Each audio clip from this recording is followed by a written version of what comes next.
ಕರ್ನಾಟಕ. ಬಂಧುಗಳೇ, ಈ ವಿಡಿಯೋದ ಉದ್ದಗಲಕ್ಕೂ ಹಣವನ್ನು ಯಾವ ರೀತಿಯಾಗಿ ನಾವು ಉಳಿಸಿಕೊಳ್ಳಬೇಕು, ಈ ರೀತಿಯಾಗಿ ನಾವು ಮಾಡಿದ್ದೇ ಆಯಿತು ಅಂತಂದರೆ ಹಣದ ಸಮಸ್ಯೆ ನಮಗೆ ಯಾವತ್ತೂ ಕೂಡ ಬರುವುದಿಲ್ಲ.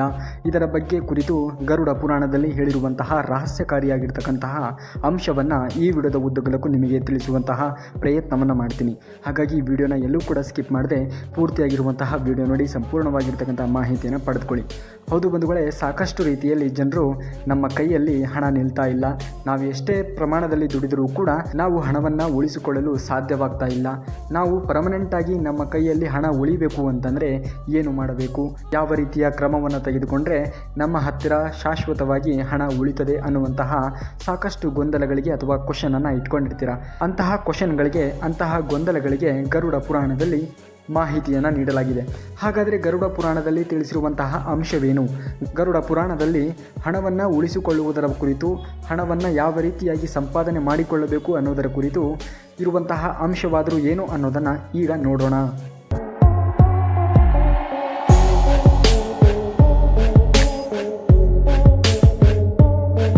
ಪ್ರಿಯ ಬಂಧುಗಳೇ, ಹಣ ಎಂದರೆ ಯಾರಿಗೆ ತಾನೇ ಬೇಡ?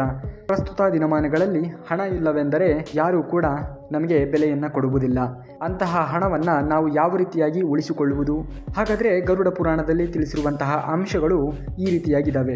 ಗರುಡ ಪುರಾಣದಲ್ಲಿ ಭಗವಾನ್ ವಿಷ್ಣುವು ಗರುಡನಿಗೆ ಹಣ ಅಥವಾ ಸಂಪತ್ತಿನ ಕುರಿತು ಪಾಠವನ್ನು ಹೇಳುತ್ತಾನೆ.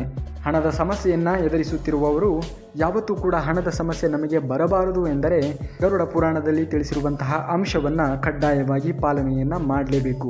ಹಾಗಾದರೆ ಗರುಡ ಪುರಾಣದಲ್ಲಿ ತಿಳಿಸಿರುವಂತಹ ಅಂಶಗಳ ಪೈಕಿ ಹಣದ ಸಮಸ್ಯೆಗಳಿಂದ ಪಾರಾಗಲು ಗರುಡ ಪುರಾಣದ ಪ್ರಕಾರ ನಾವು ಏನು ಮಾಡಬೇಕು ಅಂದರೆ ಒಂದೊಂದಾಗಿ ಕೆಲವೊಂದು ಅಂಶಗಳನ್ನು ಗರುಡ ಪುರಾಣದಲ್ಲಿ ತಿಳಿಸಲಾಗಿದೆ. ಅದನ್ನೆಲ್ಲ ಹೇಳುವುದಕ್ಕಿಂತ ಮೊದಲು ಗರುಡ ಪುರಾಣದ ಬಗ್ಗೆ ಒಂದಿಷ್ಟು ಮಾಹಿತಿಯನ್ನು ನಿಮಗೆ ತಿಳಿಸ್ತೀನಿ.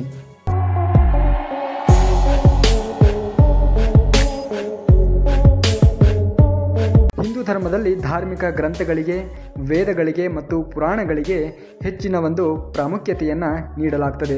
ಅಂತಹ ಪವಿತ್ರವಾಗಿರ್ತಕ್ಕಂತಹ ಪುರಾಣಗಳಲ್ಲಿ ಗರುಡ ಪುರಾಣವೂ ಕೂಡ ಒಂದು. ಗರುಡ ಪುರಾಣದ ಬಗ್ಗೆ ನಾವು ಮಾತನಾಡುವುದಾದರೆ ಇದನ್ನು 18 ಮಹಾಪುರಾಣಗಳಲ್ಲಿ ಒಂದೆಂದು ಪರಿಗಣಿಸಲಾಗ್ತದೆ. ಗರುಡ ಪುರಾಣದಲ್ಲಿ ಭಗವಾನ್ ವಿಷ್ಣುವು ಸಾವು, ಸ್ವರ್ಗ, ನರಕ, ಆತ್ಮ ಸಂಚಾರ, ಮೋಕ್ಷ ಸಂಬಂಧಿಸಿದಂತೆ ಅನೇಕ ವಿಚಾರಗಳನ್ನು ಹೇಳಿದ್ದಾರೆ. ಇಲ್ಲಿ ಭಗವಾನ್ ವಿಷ್ಣುವು ಪಕ್ಷಿಗಳ ರಾಜನಾಗಿರ್ತಕ್ಕಂತಹ ಗರುಡನಿಗೆ ಹೇಳಿದ ಸಾಕಷ್ಟು ಪ್ರಶ್ನೆಗಳ ಪೈಕಿ ಜನರು ತಮ್ಮ ಬಳಿ ಹಣವನ್ನು ಯಾವ ರೀತಿಯಾಗಿ ಕ್ರೋಢೀಕರಿಸಿಕೊಳ್ಳಬೇಕು, ಯಾವ ರೀತಿಯ ಕ್ರಮವನ್ನು ತೆಗೆದುಕೊಂಡರೆ ಹಣವನ್ನು ಶಾಶ್ವತವಾಗಿ ಉಳಿಸಿಕೊಳ್ಳಬಹುದು ಅನ್ನೋದರ ಕುರಿತು ಒಂದಿಷ್ಟು ಅಂಶವನ್ನು ಹೇಳಿದ್ದಾರೆ. ಜನನ ಮತ್ತು ಮರಣದ ಜೊತೆಗೆ ಗರುಡ ಪುರಾಣವು ಜ್ಞಾನ, ಧರ್ಮ ಮತ್ತು ನೀತಿಗಳಿಗೆ ಸಂಬಂಧಿಸಿದಂತಹ ಅನೇಕ ನಿಗೂಢ ವಿಷಯಗಳು ಮತ್ತು ರಹಸ್ಯಗಳನ್ನು ಹೇಳುತ್ತದೆ.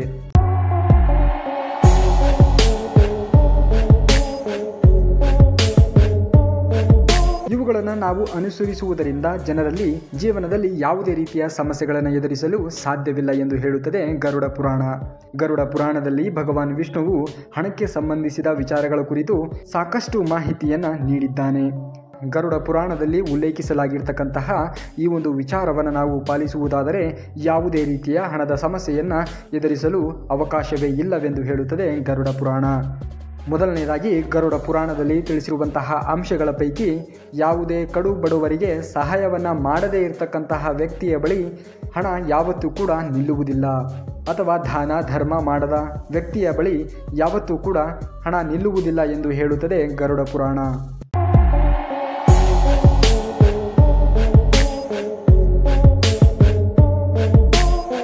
ಅಂತಹ ವ್ಯಕ್ತಿಗಳ ಬಳಿ ಇರುವಂತಹ ಸಂಪತ್ತು ಶೀಘ್ರದಲ್ಲಿಯೇ ನಾಶವಾಗುತ್ತದೆ ಎಂದು ಗರುಡ ಪುರಾಣದಲ್ಲಿ ಉಲ್ಲೇಖಿಸಲಾಗಿದೆ.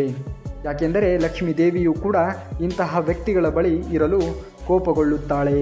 ಆದ್ದರಿಂದ ಸಾಧ್ಯವಾದಷ್ಟು ನಿಮ್ಮ ಕೈಯಲ್ಲಾದಷ್ಟು ಸಹಾಯವನ್ನು ಮಾಡಿ. ನೀವು ಸರಿಯಾದ ಸಮಯದಲ್ಲಿ ಅಥವಾ ಸರಿಯಾದ ಸ್ಥಳದಲ್ಲಿ ಹಣವನ್ನು ಖರ್ಚು ಮಾಡದಿದ್ದರೆ ಅಥವಾ ನಿಮ್ಮ ಹಣವು ನಿಮ್ಮ ಕುಟುಂಬದ ಜೀವನದಲ್ಲಿ ಪ್ರಯೋಜನಗಳನ್ನು ಅಥವಾ ಸೌಕರ್ಯಗಳನ್ನು ಒದಗಿಸದಿದ್ದರೆ ಅಂತಹ ಸಂಪತ್ತು ನಿಮ್ಮಲ್ಲಿ ಇದ್ದು ವ್ಯರ್ಥವಿದ್ದಂತೆ ಎಂದು ಹೇಳುತ್ತದೆ ಗರುಡ ಪುರಾಣ.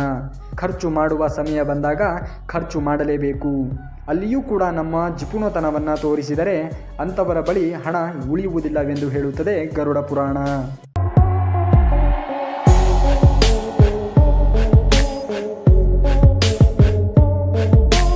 ಬಂಧುಗಳೇ, ಹೆಣ್ಣಿಗಿಂತ ಹೆಚ್ಚು ಹಣಕ್ಕೆ ಪ್ರಾಧಾನ್ಯತೆಯನ್ನು ನೀಡುವಂತಹ ಮನೆಯಲ್ಲಿ ಲಕ್ಷ್ಮೀ ದೇವಿಯು ಎಂದಿಗೂ ಕೂಡ ವಾಸಿಸುವುದಿಲ್ಲವೆಂದು ಗರುಡ ಪುರಾಣದಲ್ಲಿ ಉಲ್ಲೇಖಿಸಲಾಗಿದೆ.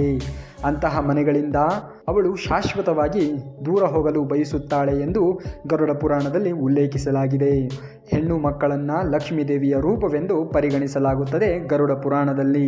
ಹಾಗಾಗಿ ನಾವು ಮನೆಯ ಮಹಿಳೆಯರಿಗೆ ಮೊದಲು ಗೌರವ ನೀಡುವುದನ್ನು ಕಲಿತುಕೊಳ್ಳಬೇಕು. ಇದು ಕೇವಲ ಮನೆಯ ಹೆಣ್ಣು ಮಕ್ಕಳಿಗೆ ಗೌರವ ನೀಡುವುದನ್ನು ಮಾತ್ರ ಒಳಗೊಂಡಿರುವುದಿಲ್ಲ, ಬದಲಾಗಿ ಸಮಾಜದಲ್ಲಿ ವಾಸವಾಗಿರ್ತಕ್ಕಂತಹ ಪ್ರತಿಯೊಂದು ಹೆಣ್ಣು ಮಗುವಿಗೂ ಕೂಡ ನಾವು ಗೌರವಿಸುವುದನ್ನು ಮೊದಲು ಕಲಿಯಬೇಕು. ಯಾರು ಹೆಣ್ಣು ಮಕ್ಕಳಿಗೆ ಗೌರವಿಸುತ್ತಾರೋ ಅವರ ಬಳಿ ಹಣ, ಸಂಪತ್ತು, ಸಮಸ್ಯೆಗಳು ಬರುವುದಿಲ್ಲ. ಹಾಗಾಗಿ ಹೆಣ್ಣು ಮಕ್ಕಳಿಗೆ ಗೌರವ ಕೊಡುವುದನ್ನು ಕಲಿಯಲೇಬೇಕು.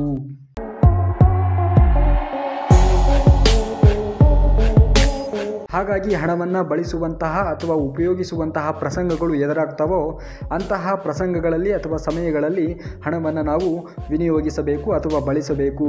ಅಲ್ಲಿಯೂ ಕೂಡ ನಾವು ಜಿಪುಣತನವನ್ನು ತೋರಿಸಿದ್ದೇ ಆಯಿತು ಅಂತಂದಾಗ ಅಂಥವರ ಮನೆಯಲ್ಲಿ ಅಥವಾ ಅಂಥವರ ಬಳಿಯಲ್ಲಿ ಹಣ ಉಳಿಯುವುದಿಲ್ಲ ಎಂದು ಹೇಳುತ್ತದೆ ಗರುಡ ಪುರಾಣ. ಸೊ ಗರುಡ ಪುರಾಣದಲ್ಲಿ ಉಲ್ಲೇಖವಾಗಿರ್ತಕ್ಕಂತಹ ಈ ಅಷ್ಟು ಅಂಶಗಳನ್ನು ನಾವು ಪಾಲನೆ ಮಾಡಿದ್ದೇ ಆಯಿತು ಅಂತಂದರೆ ನಮಗೆ ಯಾವತ್ತಿಗೂ ಕೂಡ ಹಣದ ತೊಂದರೆಗಳು ಎದುರಾಗುವುದಿಲ್ಲ ಎಂದು ಹೇಳುತ್ತದೆ ಗರುಡ ಪುರಾಣ. ಸೊ ನೋಡಿದ್ರಲ್ಲ ಬಂಧುಗಳೇ, ವಿಡಿಯೋದ ಉದ್ದಗಲಕ್ಕೂ ತಿಳಿಸಿರುವಂತಹ ಅಂಶವನ್ನು ನೀವು ಫಾಲೋ ಮಾಡಿ ಯಾವತ್ತಿಗೂ ಕೂಡ ನಿಮಗೆ ಹಣದ ಸಮಸ್ಯೆಗಳು ಉದ್ಭವ ಆಗುವುದಿಲ್ಲ. ಸೊ ಮುಂದಿನ ವಿಡಿಯೋದಲ್ಲಿ ಸಿಗುವವರೆಗೂ ಧನ್ಯವಾದ ಕರ್ನಾಟಕ.